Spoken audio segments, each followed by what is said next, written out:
¿Qué guarda una persona cuando todo lo que la definía ha sido arrancado de raíz? La pregunta cabe en la palma de una mano estrecha que aprieta un botón de madera bajo la luz pálida del amanecer. Ese botón, gastado por los años y por los apretones nerviosos, cabe en la historia de Inés Villalba como un latido, pequeño, constante, nacido de un gesto infantil y convertido en talismán. A su alrededor la carreta chirriaba, anunciando su llegada a Santa Olalla sin más pompa que el rumor de las ruedas y el soplo del viento entre los olivos. Y por la forma en que la gente apartaba las miradas, podía decirse que la caída de una casa arrastraba con ella también el silencio de quienes aún recuerdan. La carreta, con su lona remendada, su yugo bruñido por el uso cotidiano y un par de sacos apilados que olían a harina y a la jabonería del monasterio, avanzaba despacio por la calle empedrada. Inés caminaba a su lado, sujetando las riendas con las manos cuarteadas, la espalda erguida como quien conserva una costumbre de dignidad contra la corriente del desprecio. Llevaba un mantón oscuro sobre los hombros y una pequeña maleta que contenía lo que consideraba esencial: una muda de ropa, una fotografía arrugada que no mostraba nombres pero sí un paisaje de abrigo, y el botón de madera que había sido obsequiado por un niño del pueblo años atrás y que ahora le servía de ancla. El pueblo la miró con curiosidad calculada. Santa Olalla no era hospitalaria por decreto ni por sentimiento. Era un lugar donde las historias se medían en billetes de sonrisa y en la frecuencia con que uno iba a la misa. Sin embargo, había rostros que no practicaban la indiferencia con tanta facilidad. El campanero que había sido viejo amigo de su padre, la señora que vendía pan siempre con una luz en la cara, y padre Clemente, cuya iglesia ofrecía más que oraciones. Un refugio seco, una mesa simple y una mirada que pesaba y sostenía. La iglesia, vieja, de piedra gris, con bancos de madera pulida por las manos que rezaban y una sacristía con olor a cera y a pergamino, fue la primera habitación que Inés volvió a habitar. El sacerdote la recibió sin estrépito, como se atiende a una herida que no pide estridencias.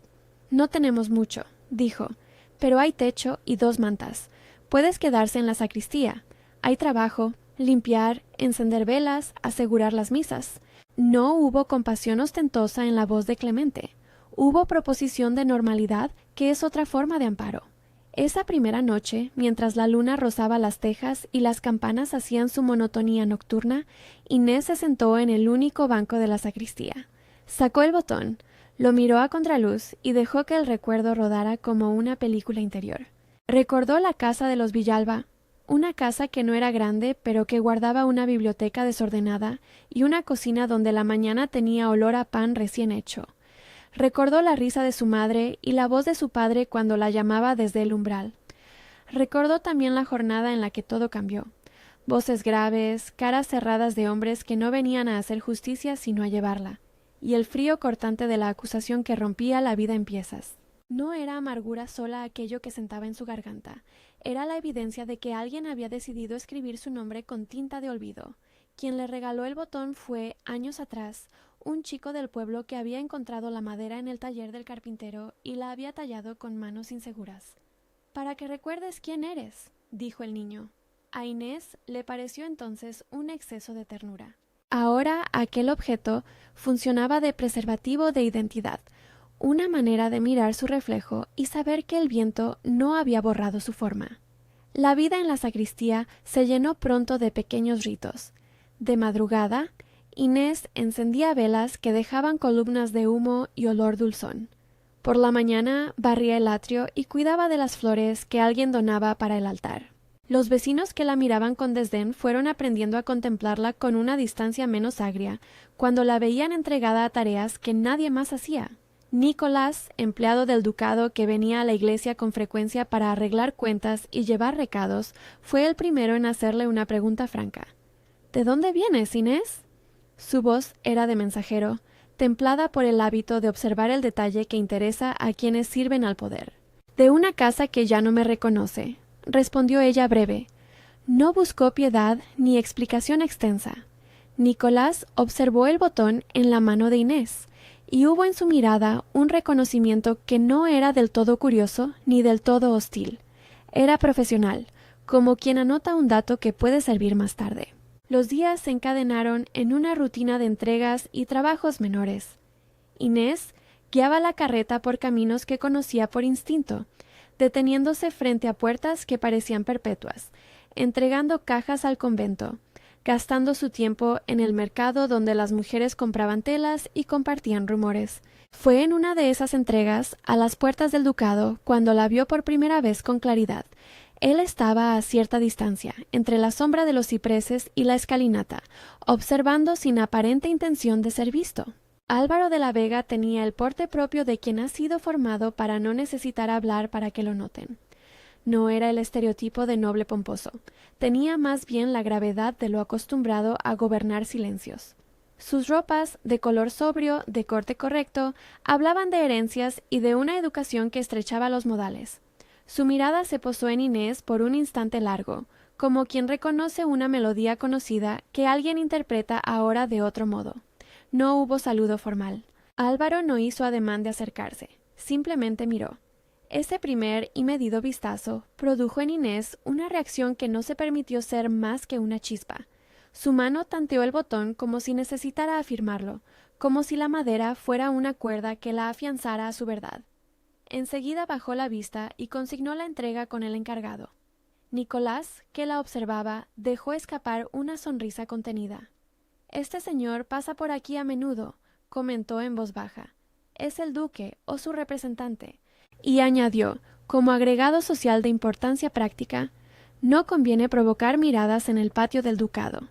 Desde ese día, las visitas de Inés con la carreta al ducado comenzaron a suceder con una frecuencia que superó la mera necesidad de distribución, no por estrategia, sino por azar de los pedidos. Las cajas que llevaba contenían desde aceite para las cocinas hasta telas para las damas de la casa, y cada vez que sus ruedas crujían sobre el adoquinado de la entrada, la figura en los cipreses parecía tomar posición. A veces Álvaro no estaba. Otras veces aparecía en la sombra observando cómo la mujer de la carreta dejaba su carga y se retiraba sin buscar recompensas. Hubo un día, sin embargo, en que el cruce no fue fortuito. La lluvia, que en primavera cae más en impulso que en medida, sorprendió a Inés a medio camino entre la iglesia y el ducado.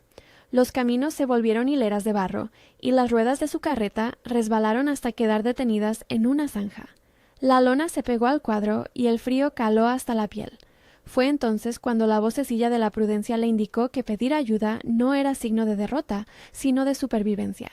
Levantó la vista y encontró a Álvaro, que había salido del portón del ducado con un par de hombres, llevando bajo el brazo un traje impermeable y la seriedad de quien asume un deber sin gestos. «Permítame», dijo él, y su voz fue menos distante en la proximidad del barro. No ofreció condolencias ruidosas, sino atención práctica. Los hombres prestaron la mano para sacar la carreta y asegurar los sacos. Álvaro, sin protagonismo, ofreció un paño para limpiar la tierra del mantón de Inés. Ella aceptó el gesto con la reserva de quien no pretende recibir favores que no le pertenecen. No hubo palabras que fueran más allá de la necesidad. Agradecimiento medido, instrucciones para engrasar las ruedas, un comentario corto sobre el tiempo. Pero en ese paño que Álvaro ofreció quedó, algún tiempo después, un rastro que a nadie parecía importar, un hilo de conversación no dicha. Él notó el botón cuando, distraído por su propio movimiento al extender la prenda, su mirada rozó la mano de Inés. No fue un reconocimiento fulminante, fue más bien la impresión de haber visto antes algo idéntico, como la repetición de una figura en un tapiz que ya conoces. Aquella noche, mientras las velas de la sacristía consumían cera, Inés repasó el episodio y sintió una inquietud suave. Había en la forma de Álvaro una posibilidad que podía abrir puertas o cerrarlas con más firmeza que el frío del invierno. Los encuentros subsiguientes trazaron un mapa de pequeñas aproximaciones. Una pregunta sobre la procedencia de cierta tela. Un permiso para dejar la carreta en la sombra de los pórticos en una tarde de calor. Un intercambio de nombres que no revelaba mucho más que cortesía. El lenguaje entre ellos fue el de los gestos, miradas calculadas, silencios que pesaban y se prolongaban, el modo en que las manos se rozaban al pasar una factura o recibir un cántaro. Cada episodio soltaba un hilo de memoria que, en Inés, se enredaba con la infancia.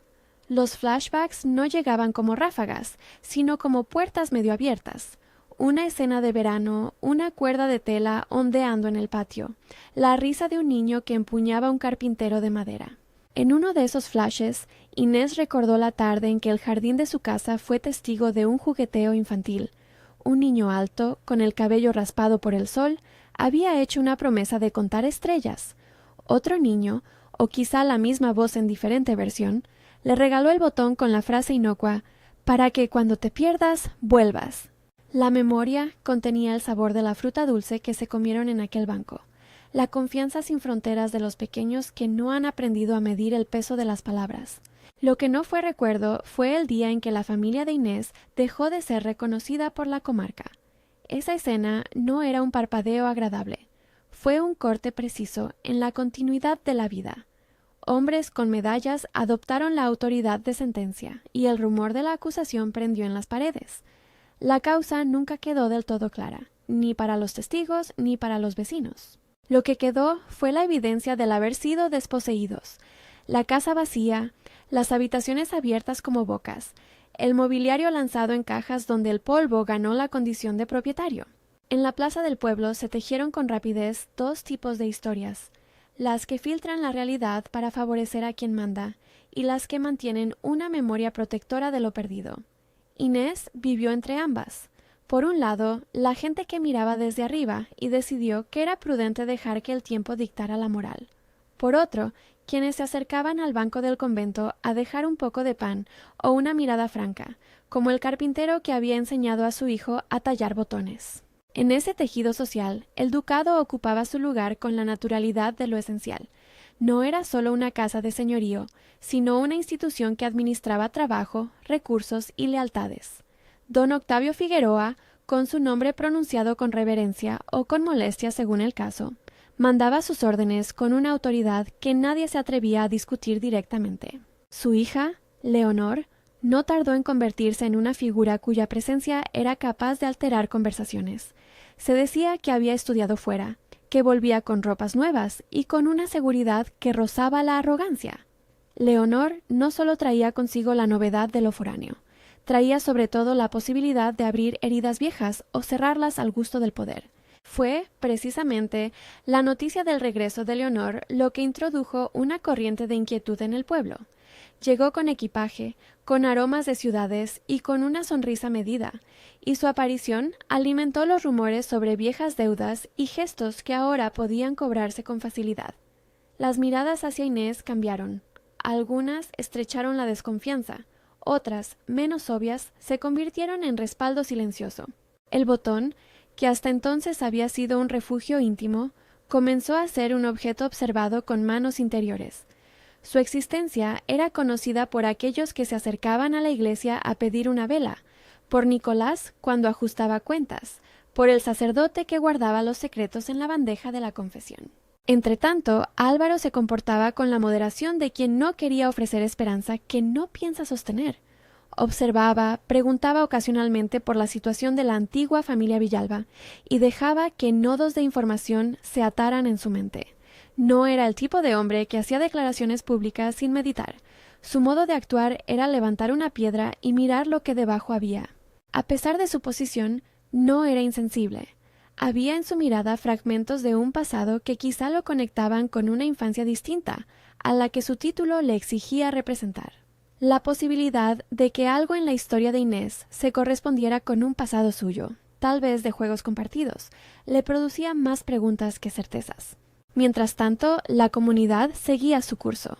Había quienes contaban que la justicia había sido una cuestión de interés y de conveniencia, quienes recordaban favores que la casa señorial hacía sin ruido, y los que, sencillamente, vivían. La vida cotidiana funcionó como una trama de pequeñas certezas. El carnicero defendiendo su puesto, la lavandería con su vapor, la escuela donde una maestra insistía en la lectura como trampolín. Inés se trasladó dentro de esa red con la discreción de quien no quiere incomodar. Barría, cargaba, entregaba, dormía. Y sin embargo, a cada paso, su presencia suscitaba conversaciones moderadas. Fue en una de esas conversaciones, a la puerta del molino, donde se mencionó por primera vez el nombre de Álvaro junto al de la caída de los Villalba. No digo que él supiera, murmuró la señora de la panadería mientras amasaba, Pero su casa siempre tuvo ojos. No todo el mundo quiere recordar. Nadie se atrevió a inquirir más alto. Jamás hablar en voz alta de las cosas que podrían incomodar al poder era una prudencia antigua. En la sacristía, Padre Clemente vigilaba la vida de Inés con una mezcla de afecto y cautela pastoral. Ni el sacerdote ni la mujer buscaban la palabra justicia con el dramatismo de los libros. Preferían el trabajo paciente, la disposición a escuchar, la limpieza de las heridas con ungüentos cotidianos. Clemente no ofrecía sermones largos. Cuando hablaba, lo hacía en frases cortas y al punto. «Hay tiempo para todo», dijo una tarde mientras Inés lavaba los cirios amarillos. «Lo difícil es sostenerse la esperanza sin que nos haga frágiles». Inés entendió esas palabras como una herramienta más que como consuelo. La esperanza que se sostiene es práctica, es la que se ejerce con manos y no con discursos. Las semanas tejieron una proximidad firme entre Inés y la gente del pueblo que nada pedía, y una distancia calculada entre ella y la nobleza que observaba. Sin embargo, la repetición de los mismos movimientos, la carreta, las entregas, la cruzada diaria, comenzó a dar lugar a variaciones. Álvaro hizo una pregunta que escapaba a la rutina. Quiso saber si alguien en el pueblo aún conservaba papeles viejos, algo que autorizara la memoria de un apellido. La consulta fue lanzada en voz baja, como quien tantea un terreno pedregoso. Nicolás, que frecuentaba los despachos donde se movían contratos y pagos, supo de ella y la trajo a oídos de Inés. Inés no supo cuál fue su primer impulso. Si la desconfianza de quien ha aprendido que las palabras de los poderosos sirven a veces para encubrir, o la curiosidad de quien siempre ha soñado con que los nombres vuelvan a encontrar su lugar. Aceptó, con la misma mesura con la que barría el atrio, que se iniciara una búsqueda discreta. No fue una decisión de confianza absoluta, fue más bien un cálculo austero. Si había una posibilidad de que su apellido recobrara peso, debía ser explorada. La pesquisa, por supuesto, no era una carrera ostentosa, sino un andar por caminos formales. Cartas enviadas a ciudades donde se conservaban archivos, peticiones discretas a notarios, conversaciones en baja voz con un par de abogados que sabían moverse en los laberintos del papeleo antiguo. Álvaro no anunció públicamente su interés. Lo llevó a cabo con la precisión de quien sabe que el ruido corrompe los procesos. Pero cada gesto que encaminaba la búsqueda añadía una tensión nueva al pueblo. No por nada. Cuando el poder decide revisar lo que antes protegía con silencio, la posibilidad de reescribir historias despierta el interés de todos. Esa tensión se sentía como una fricción en los días. La gente se miraba, las conversaciones se hacían más cortas, y los ojos volvían una y otra vez hacia la carreta cuando pasaba. Para Inés, la investigación alumbraba esperanzas y temores a partes iguales. No quería falsas promesas. Tampoco quería la misma vida de antes, reconstruida al pie de la letra. Aspiraba a una restitución que fuera digna y serena.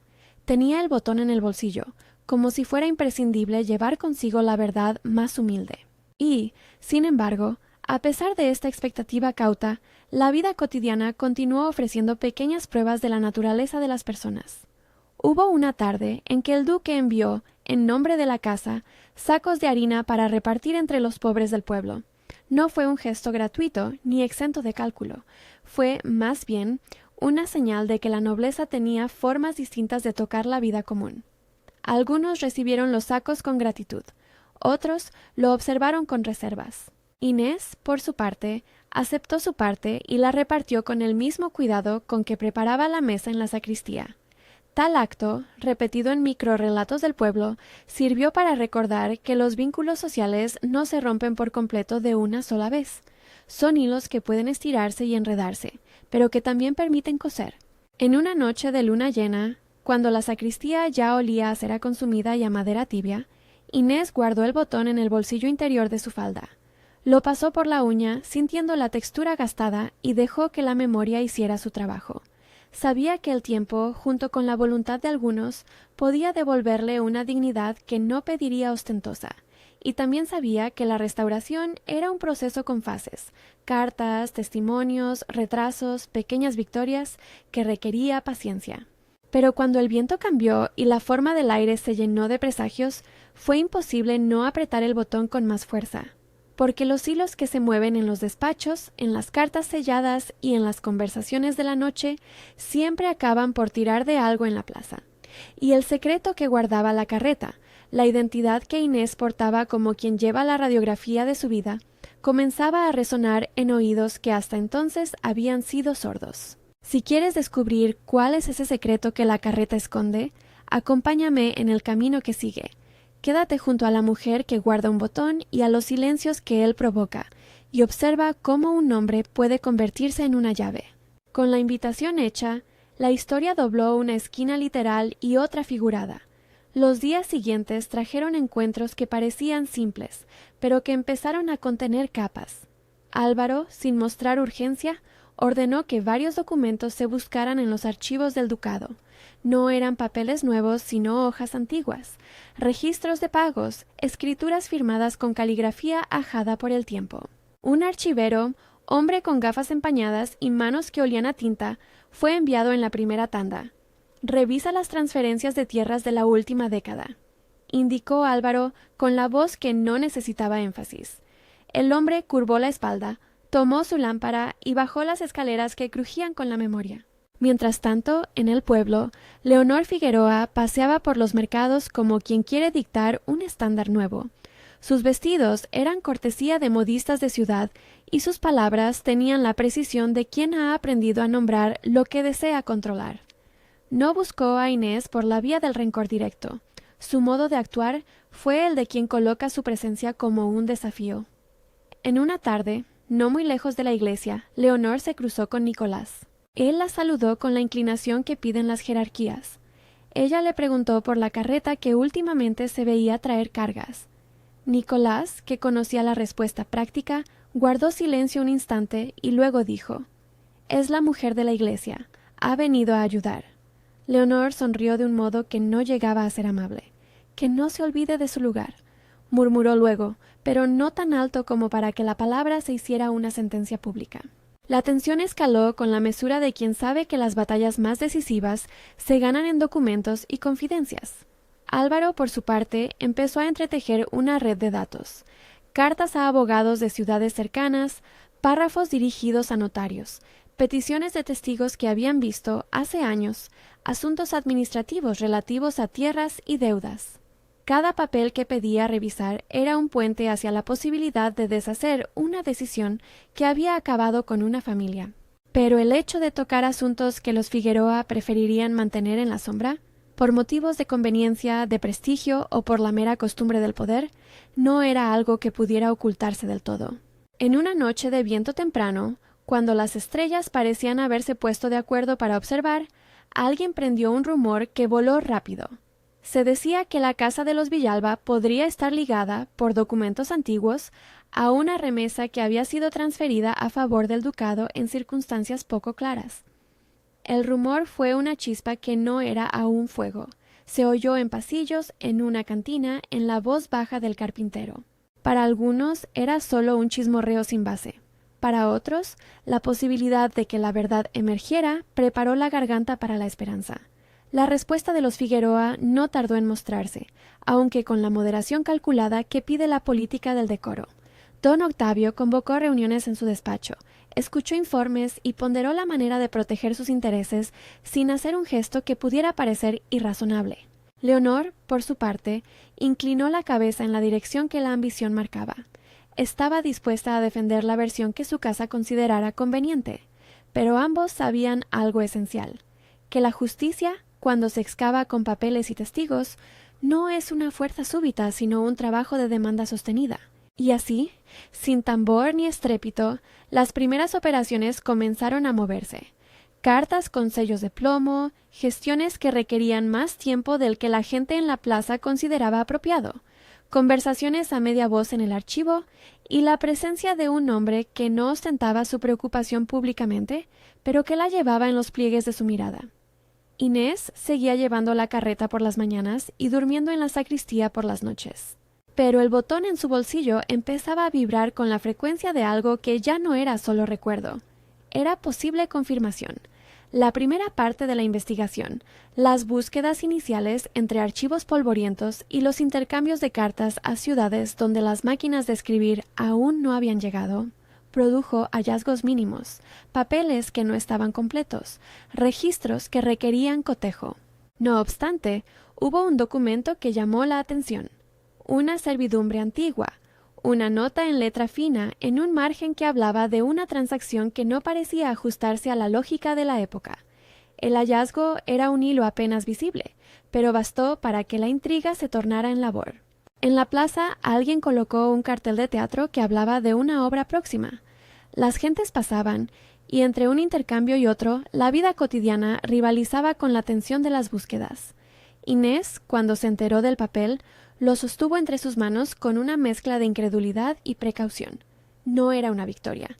Era apenas una evidencia de que en los pliegues del pasado había cosas que podían abrirse como alforjas.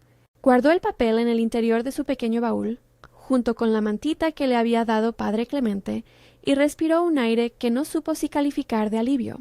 La cuerda que sostenía el avance se tensó, y como sucede con las cuerdas tensas, la primera tormenta que vino a cruzar el camino comenzó a provocar ruidos que nadie esperaba.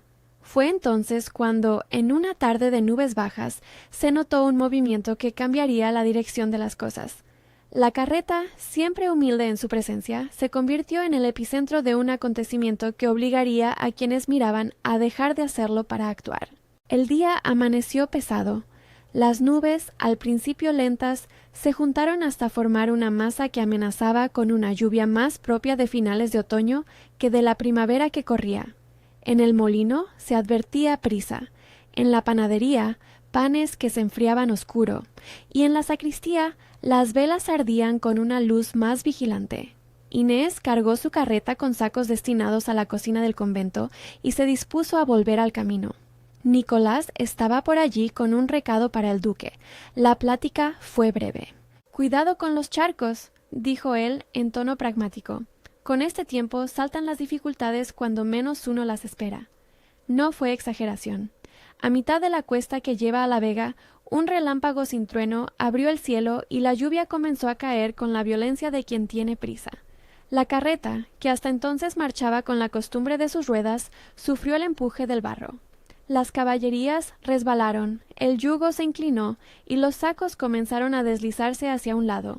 Inés sintió que su mundo se reducía a la necesidad de no perder el control de aquello que ahora constituía su vida.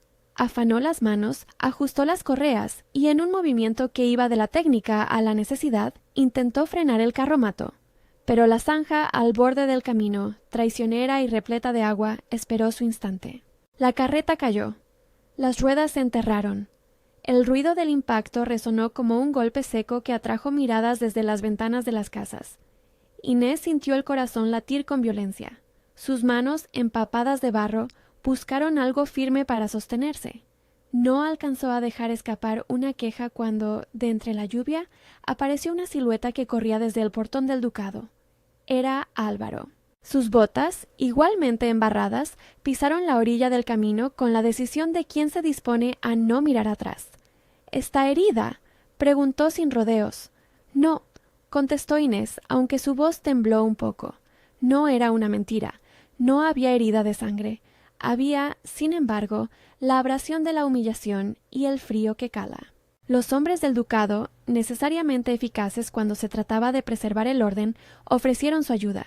Juntaron las fuerzas, aseguraron las ruedas, levantaron la carreta. Álvaro, en silencio, sostuvo su paño para secar el barro de una mano que no quería que otros vieran la suciedad. Lo que ocurrió en esos minutos fue sencillo. Un gesto práctico, una mano tendida, el ruido de la lluvia. Pero para Inés fue más que la simple restauración de un vehículo.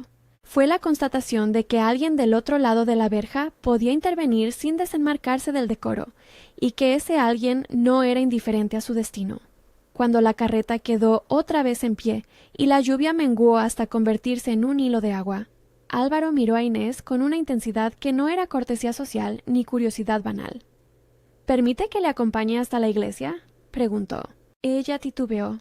La invitación implicaba aceptar la presencia y, con ella, la posible exposición. Pero luego asintió. Caminaron bajo la lluvia menguante, haciendo que el barro se pegara a las orillas de las botas. En la iglesia, la calidez del interior y el olor de incienso ofrecieron un respiro. Padre Clemente los recibió con la calma de quien ya había visto a personas entrar al atrio con historias de barro y de esperanza. No fue necesario que pronunciaran muchas palabras. El acto de haber ido a buscar ayuda, de haber ofrecido asistencia, había movido piezas que antes se mantenían quietas. Y si la prueba era mínima, salvar una carreta, limpiar una mano, el efecto sobre la historia mayor no podía medirse en ese instante. Había, sin embargo, una certeza en la sacristía. La presencia de Álvaro era ahora un elemento activo en la vida de Inés, y su interés por aquellos papeles antiguos no era ya un elemento en la sombra, sino una búsqueda que empezaba a tomar forma pública. La tormenta pasó.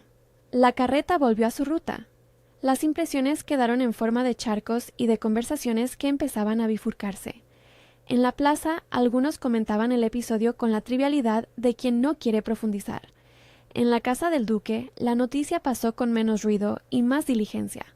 Don Octavio escuchó el informe y levantó una ceja que decía más que 1000 palabras. Leonor, al enterarse, frunció los labios.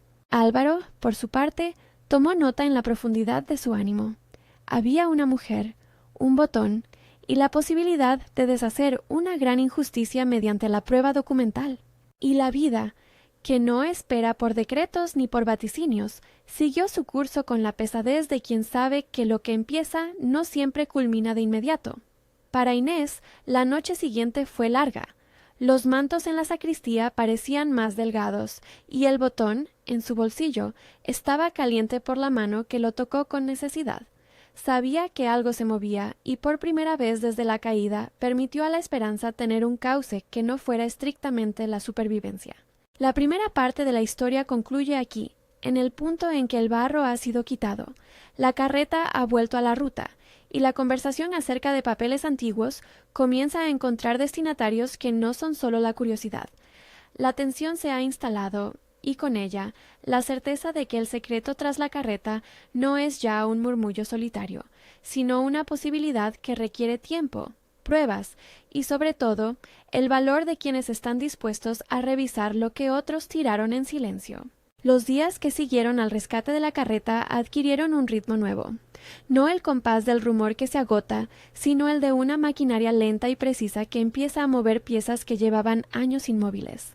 Álvaro, que antes había sido la presencia sombría en los límites del patio, se convirtió en un motor discreto de diligencias. En la penumbra de su despacho, con la luz de la tarde filtrándose por las cortinas de hilo, permitía que el archivero le extendiera hojas y que los nombres, tantas veces escritos con caligrafía embellecida para ocultar intenciones, se revelaran en su desnudez administrativa. Cada documento hallado era una puerta que había sido cerrada con candados de costumbre. Cada candado contenía una bisagra oxidada que, con paciencia, podía volver a abrirse. Los primeros hallazgos no eran espectaculares. Unos recibos sin sello, un margen con indicios de un traspaso que no se correspondía con los pagos realmente efectuados, y una nota lateral escrita con un pulso apresurado, donde alguien había anotado el nombre de un apoderado sin que constara su legitimidad. Eran indicios suficientes para levantar interrogantes, no la sentencia. Álvaro lo sabía. Por eso llamó a un abogado de confianza de la ciudad vecina, un hombre de 30 pelo y gafas gastadas que había manejado asuntos de familia y fincas con mano firme. Envió cartas selladas, solicitó cotejos, pidió certificaciones, pidió, sobre todo, tiempo y discreción. En el pueblo, la gente notó el movimiento. No era el rumor de los cuentos, sino ese discurrir de pasos que anuncia que alguien revisa papeles. Nicolás pasó a la sacristía con frecuencia. Traía noticias en voz baja, y cuando golpeaba la puerta, miraba el botón en el bolsillo de la falda de Inés con una mezcla de sorpresa y respeto. «Se están solicitando testigos», dijo una mañana, dejando en la mesa un pliego con el sello del despacho del duque. «Si alguien recuerda algo, que lo diga». La formulación era prudente. Incluía la posibilidad de que la verdad se sostuviera no solo en letras, sino en voces. Padre Clemente, que había sido el primer refugio de Inés, actuó con la misma templanza con la que administraba la limosna del altar. Reunió a quienes podía, Habló en privado con ancianos que todavía recordaban el día de la caída de los Villalba y anotó nombres que luego serían llamados a declarar. En la campana del templo sonó una y otra vez el llamado a la conciencia, pero no como rezo acusador, como incentivo para que la memoria, a la manera de quien recupera objetos en una casa olvidada, saliera del polvo y se ofreciera como testimonio. Uno de esos testimonios resultó decisivo. El carpintero viejo, don Mateo, cuya mano había enseñado a su hijo a tallar botones en madera, caminó hasta la sacristía con las herramientas bajo el brazo. La ciudad y el barro le habían agarrado arrugas nuevas, pero su memoria estaba intacta. Se sentó frente a Inés y, sin alzar la voz, dijo: «Recuerdo la tarde en que su padre discutió con un apoderado. No parecía trato justo. Yo estaba en mi taller tallando un tirador. Fue antes de que se llevasen las cosas». Su relato no fue una cadena de certezas, pero sí ofreció un hilo. Nombres, horarios, una camisa recogida en la casa de los Villalba la semana previa. Con esa narración y con otras pequeñas piezas, la impresión de que algo fraudulento había sucedido empezó a cobrar cuerpo. Los Figueroa, por supuesto, no permanecieron inertes. Don Octavio, con su templanza calculada, reunió expedientes en su despacho y consultó con abogados que, como suele suceder en las cortes fijas, conocían las rutas para estirar una discusión hasta convertirla en cansancio social. Leonor, que había aprendido en salones lejanos la estrategia del desdén, hizo ojitos de señoría cuando se hablaba de testimonios y deslizó por debajo de la mesa la posibilidad de que todo fuera una maniobra para desacreditar a la casa. En sus conversaciones con don Octavio insistió en la necesidad de evitar escándalos. «Hay cosas que mejor se remueven con guantes», dijo en una ocasión. «Si ellos quieren pelear, que lo hagan en los papeles. Nosotros responderemos en los nuestros». La respuesta pública de los Figueroa, sin embargo, comenzó a resquebrajarse en la medida en que los testimonios se multiplicaban y los documentos adversos salían a la luz. Un acta, encontrada en un archivo municipal vecino y remitida por la diligencia de un notario que había trabajado para la casa tiempo atrás, contenía una rúbrica que no coincidía con la caligrafía oficial de la época. Un cotejo de firmas realizado por peritos imitadores de letras concluyó que había heridas en la concordancia, trazos añadidos, líneas que no respondían al pulso de quien presuntamente había firmado. La impresión era clara. Alguien había añadido lo suyo al expediente para que aquel traspaso pareciera legal. La noticia corrió, pero no en forma de linterna. En el pueblo, la leve luz de la posibilidad se tornó en esperanza contenida, y en el patio del ducado el rumor llegó con la pesadez de algo que podía erosionar reputaciones. Los Figueroa empezaron a lanzar consultas legales y reproches sutiles. Propusieron, en voz baja, que la intervención de Álvaro tenía motivaciones románticas, como si el interés de un noble por reparar una injusticia no pudiera ser otra cosa que un gesto personal. La insinuación fue recibida por algunos vecinos con desdén. En un pueblo con costumbres, la explicación simple satisface a muchos, pero la labor documental avanzaba y con ella la complejidad. Mientras tanto, la relación entre Inés y Álvaro fue desarrollándose con la paciencia de una costura fina. Los encuentros ya no eran meros cruces de respetos, contenían confesiones pequeñas, miradas que no pedían promesas, pero sí verdad. Álvaro, tras las cortinas de su posición, experimentaba una transformación que no era teatro de conversión repentina, sino un cambio que nacía de la exposición a hechos y a personas. Veía, con una claridad cada vez mayor, que la justicia no era solo un concepto administrativo, era el rehacer de la vida de un hombre que había sido borrado. En una de esas tardes de conversación, en la que la luz del ocaso dibujaba planos dorados en el patio del ducado, Álvaro permitió que un recuerdo infantil brotara con más nitidez que de costumbre. Recordó un jardín, una mesa de madera con restos de fruta y la figura de una niña que corría con un botón entre los dedos. Recordó que él también entonces había guardado una madera semejante que su madre le había dado, un botón que le servía para anudar la nostalgia a los días de verano. Pero la memoria no era un tesoro completo. Tenía huecos, piezas que la etiqueta del tiempo había soltado. Fue en ese instante, delicadamente, sin dramatismo, que Álvaro sacó de su bolsillo un botón de madera, no exactamente igual al de Inés, pero hecho con la misma veta del carpintero del pueblo. Lo guardé siempre, dijo sin mirar a los ojos. Lo conservé por si acaso. El acto fue sencillo. Colocó su botón sobre la palma de la mano de Inés y, aunque no pronunció la palabra buscada, ofreció el mismo pacto de infancia que el otro había sugerido. El reencuentro de los botones se convirtió en un gesto íntimo y simbólico. No era la prueba legal que el expediente pedía, pero sí lo que sostenía el corazón de la historia: memoria, continuidad, la posibilidad de que los vínculos sobrevivan a las políticas de la ambición. Inés sintió como si la madera del objeto contuviera no solo la suya, sino la textura de aquel tiempo que ambos habían compartido en algún punto.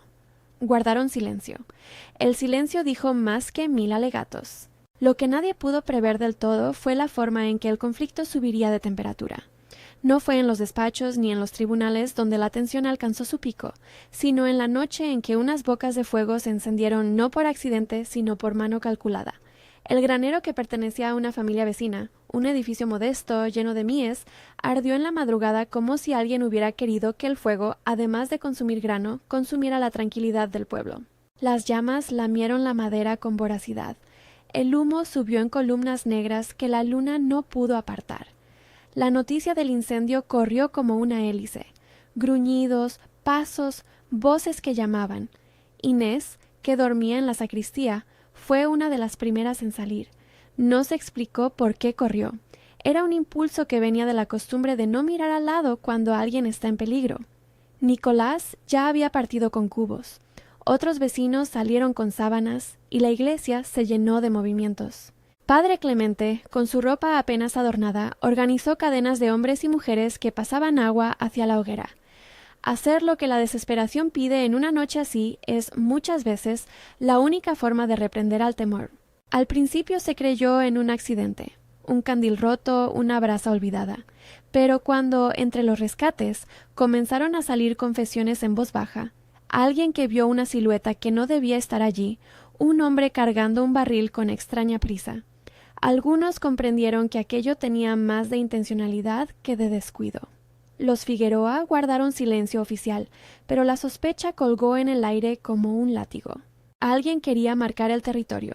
Si la ley revisaba papeles, la violencia podía reescribir la escena de forma física. La noche del incendio fue también la noche en la que Inés, sin mediar tropelías, arriesgó la poca fuerza que tenía por rescatar a un niño que había quedado atrapado entre las vigas. Subió por una escala, soportó el calor que le quemaba las mejillas y volvió a salir con el pequeño en brazos, la ropa chamuscada y la respiración entrecortada. La gente vio la escena, y en el acto colectivo, el gesto valiente sacó de las palabras las dudas que los rumores habían introducido. Leonor, que había estado en la casa del ducado observando desde la distancia, tuvo que fingir compasión ante la evidencia pública. La mujer que habían querido empujar fuera de la memoria estaba, paradójicamente, salvando vidas. El incendio, además, tuvo un efecto inesperado sobre la investigación. Entre las cenizas y el humo quedó a la vista un papel quemado en las vigas, una copia parcial de una servidumbre, con marcas de fuego, pero con una rúbrica que se reconocía por el estudio profesional. El fragmento no bastaba por sí mismo para dictar una sentencia, pero fue la chispa que obligó a los peritos a replantear su trabajo. Si alguien quemaba archivos o intentaba destruir pruebas, era porque tenía miedo de ser descubierto. El miedo, en este caso, era una confesión a medias. La presión sobre los Figueroa creció. Don Octavio, que hasta entonces había manejado la situación con la calma de quien cree que la paciencia puede amainar cualquier tempestad, empezó a sentir la incomodidad de ver cómo la opinión pública se inclinaba hacia la dignidad de quien había sido desposeída. En algunos desayunos del pueblo se hablaba de restitución, y en la puerta del convento se escuchaba a mujeres que pedían que la justicia, la que se dicta en los papeles, recobrara su autoridad moral. Leonor, por su parte, vio cómo su posición se volvía frágil. El ardor del intento de deslegitimar a Inés se trocaba en vergüenza cuando la gente recordaba el acto de salvamento. Fue en ese clima que se convocó una diligencia que tendría algo de tribunal y algo de reconstitución social, una sesión pública, a pesar de la formalidad que el proceso requería, donde se presentaron documentos, testimonios y peritajes. No fue una plaza de ajustes, sino un escenario medido en el que las partes, representadas por abogados y por la autoridad local, pasaron por el estrado. La lectura de los documentos fue larga. Los pliegos, con su olor a tinta antigua, se fueron desplegando como piezas de un rompecabezas. Aparecieron nombres que nadie había pensado ver, apoderados sin firma legítima, pagos que no habían sido trasladados de manera coherente, notas marginales que cambiaban la dirección de los hechos. El informe pericial concluyó que la transferencia que había despojado a los Villalba tenía indicios de irregularidad suficientes como para declarar la nulidad de ciertas cláusulas, lo que abría la vía para restaurar bienes y el apellido. Don Octavio intentó, en su defensa, invocar la buena fe y la larga historia de su familia en la administración de bienes. Todo se hizo con arreglo a la costumbre. Alegó con la seguridad de quien cree que la costumbre es refugio absoluto. Pero la costumbre, cuando choca con pruebas documentales y con testigos que recuerdan la fría tarde en que se llevaron muebles, no resiste. La autoridad local, después de ponderar, dictaminó la apertura de un expediente notarial para la restitución parcial, que se reconociera a la familia Villalba el derecho a recuperar lo que debía ser suyo, y que, en caso de existir dudas, se acordara un pago compensatorio. No era la restitución total soñada por todos, pero era, sin duda, el comienzo material de una reparación. La entrega de los documentos a la iglesia en la Plaza Mayor fue un acto silencioso y medido. Se colocaron los pliegos sobre una mesa de madera y ante la mirada de vecinos y notables se leyó, con voz profesional y sin histrionismos, la resolución. En el rostro de Inés hubo una mezcla de temblor y de calma. No lloró en público. Las lágrimas de la mujer habían sido privadas durante años, no espectáculos. Sin embargo, cuando la autoridad pronunció las palabras que confirmaban la nulidad de la transferencia y el reconocimiento de la legitimidad del apellido, algo en la escena se quebró con ternura. La gente comenzó a aplaudir en voz baja, como quien reconoce el valor de una medida justa más que quien celebra una victoria personal. Después del acto formal vino lo humano. Abogados que redactaron las actas, vecinos que comentaban la noticia en voz baja, Nicolás, que ofreció una sonrisa franca a Inés, Álvaro, que había permanecido con la postura firme de quien ha hecho lo que debía hacer, se acercó y le entregó un sobre con una nota manuscrita. Para las cosas que quedan por ordenar. No era una promesa de matrimonio ni un gesto grandilocuente. Era, de nuevo, la propuesta de quien acompaña para que la vida se recomponga con paz. Inés respondió con un asentimiento que, en su economía, contenía gratitud, cansancio y la voluntad de reconstruir. El proceso legal no terminó en aquel instante. La complejidad del derecho de posesiones y de las obligaciones contraídas llevó meses de diligencias, visitas a notarios de ciudad, cotejo final de firmas, arreglo de cuentas con quienes habían percibido pagos dudosos. Pero el núcleo de la victoria moral, el reconocimiento público de que la familia había sido despojada por arte de papeleo, quedó asentado. Para el pueblo fue un ejemplo vivo de que la ley, cuando se aplica con diligencia, puede restituir nombres. La transformación del ducado, aunque tímida al principio, se hizo visible con pequeños gestos. Don Octavio, consciente de que la prensa del rumor no beneficia a la honra, organizó la entrega de un fondo destinado a reparar techos de casas dañadas por el incendio. No fue, ni él lo dijo, una confesión de culpa. Fue una maniobra prudente. Leonor, menos taimada que su padre, mostró en los meses siguientes una actitud menos cortante hacia Inés. No es que la ambición abandonara sus planes, pero la dureza de ciertos gestos se suavizó como la piedra que, al ser pulida por la lluvia, recupera un brillo menos agresivo. Álvaro, por su parte, emprendió reformas en la administración del ducado que parecían pequeñas, pero eran de calado. Mayor transparencia en los pagos a campesinos, audiencias mensuales para escuchar quejas, la creación de un comité que discutía solicitudes de empleo. No todo fue altruismo puro. El hombre que gobierna también se protege, pero la intención, equilibrada con la necesidad, dio lugar a medidas que cambiaron la percepción del ducado en el pueblo. La caridad de antaño se transformó en responsabilidad. Las manos que antes se extendían sin pedidos ahora dieron paso a estructuras que permitían distribución más justa.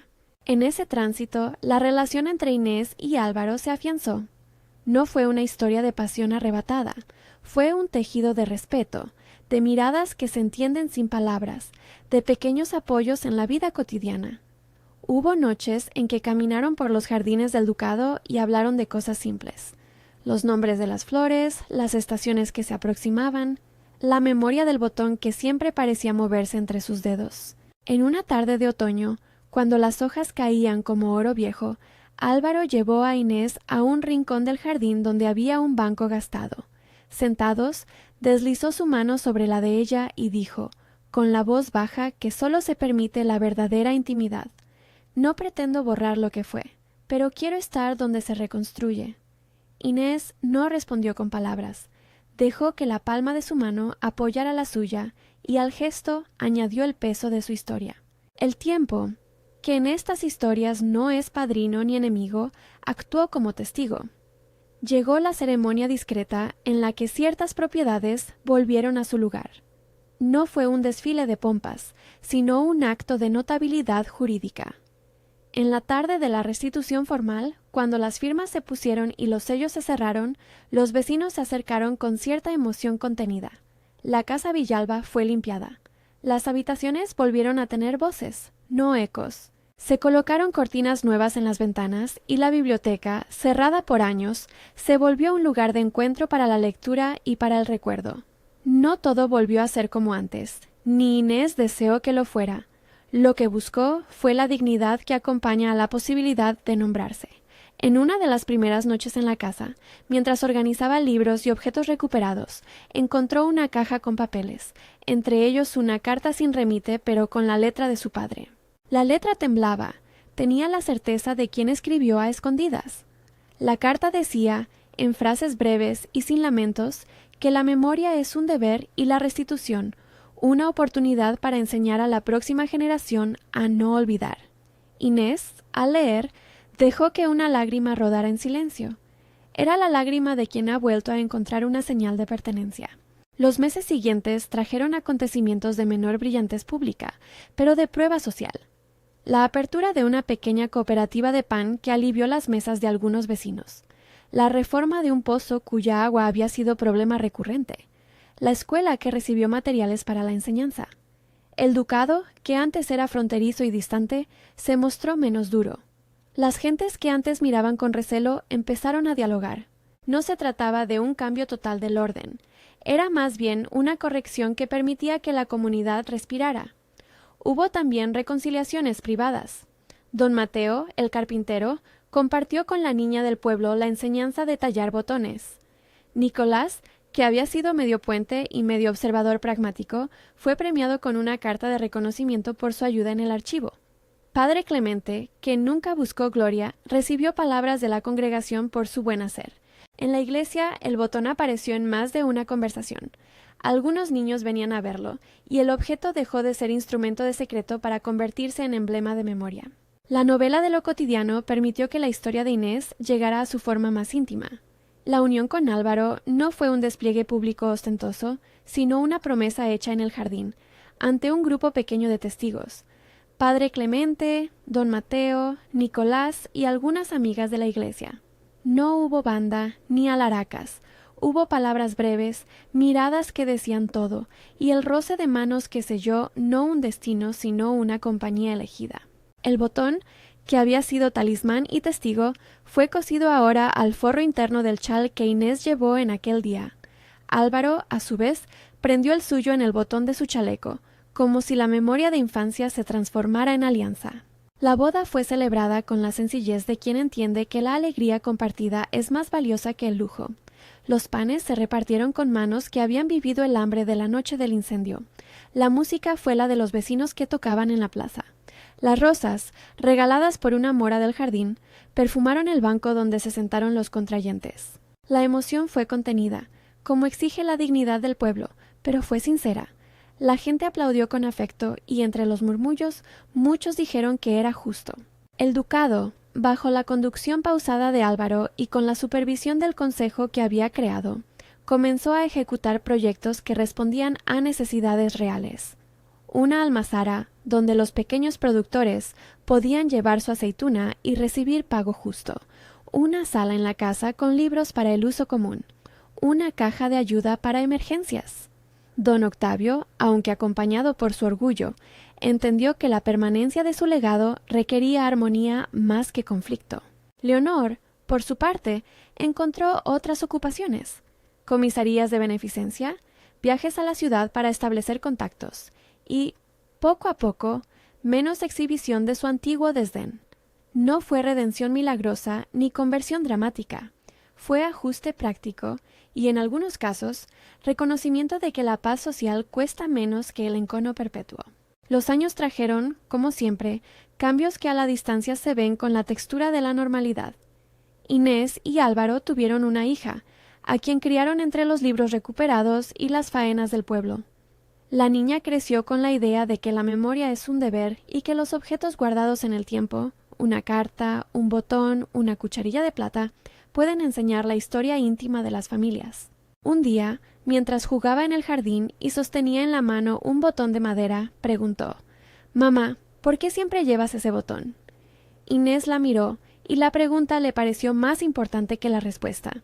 Se sentó en el banco, tomó la mano de la niña y contó, con palabras sencillas, la historia de una casa que una vez perdió su nombre y lo recuperó a fuerza de memoria y de leyes.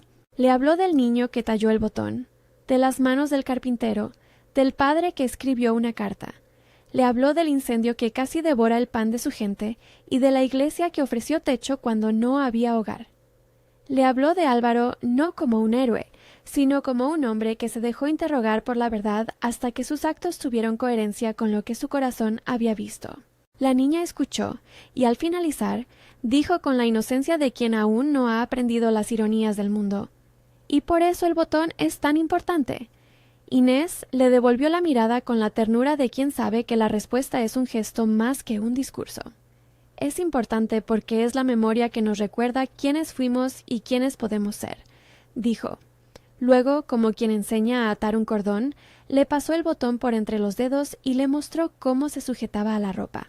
En la plaza del pueblo, la carreta que había sido símbolo de caída se convirtió con los años en imagen de trabajo honesto.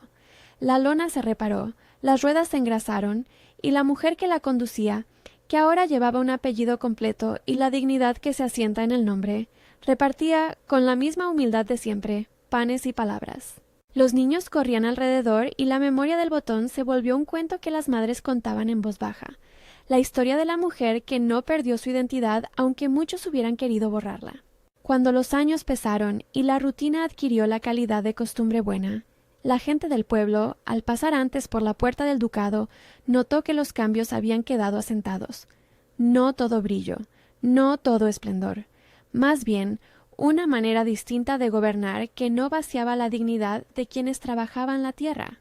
Don Octavio, con el ceño menos severo, continuó ocupando su despacho, pero ya no como el eje absoluto de la comarca. Leonor, que había aprendido a leer mejor las aguas de las cosas, dio su nombre a una escuela que ayudó a que otros tuvieran herramientas para defender su espacio. Al final, la historia del secreto tras la carreta no fue un misterio para ser descubierto por la curiosidad malsana. Fue una lección en la que la memoria, reunida en la madera de un botón, fue la pieza que marcó el camino para que la verdad recuperara su curso. La justicia llegó en papeles, en firmas y también en actos cotidianos que reconfortaron a quienes habían sufrido la injusticia. El amor, contenido y práctico, obligó a quienes tuvieron poder a mirar con más claridad. En la última escena que se recuerda con más ternura, la niña, ya con los años que permiten cierta pregunta más profunda, volvió a encontrar el botón en el cajón donde Inés guardaba objetos. Una carta amarilla, una fotografía sin mucho vale pero con calor, y el botón aún con la veta de la madera visible. La pequeña, que ya no era tan pequeña, le preguntó a su madre si el botón debía quedarse en un cajón o si debía contarse la historia en voz alta. Inés sonrió, colocó el botón en la mano de la muchacha y dijo: «Guárdalo en la ropa que llevas cuando salgas, pero cuéntalo. Que alguien más escuche que las memorias, cuando son respetadas, pueden volver a poner a las personas en su lugar». Si al terminar esta narración te preguntas qué fuerza tuvo el silencio de Inés y qué poder guarda un objeto pequeño como un botón, coméntalo. ¿Crees que la memoria debe ser guardada o compartida? La historia de Santa Olalla nos recuerda que, a veces, El acto de no callar es la mayor reparación que podemos ofrecer a quien ha sido desposeído.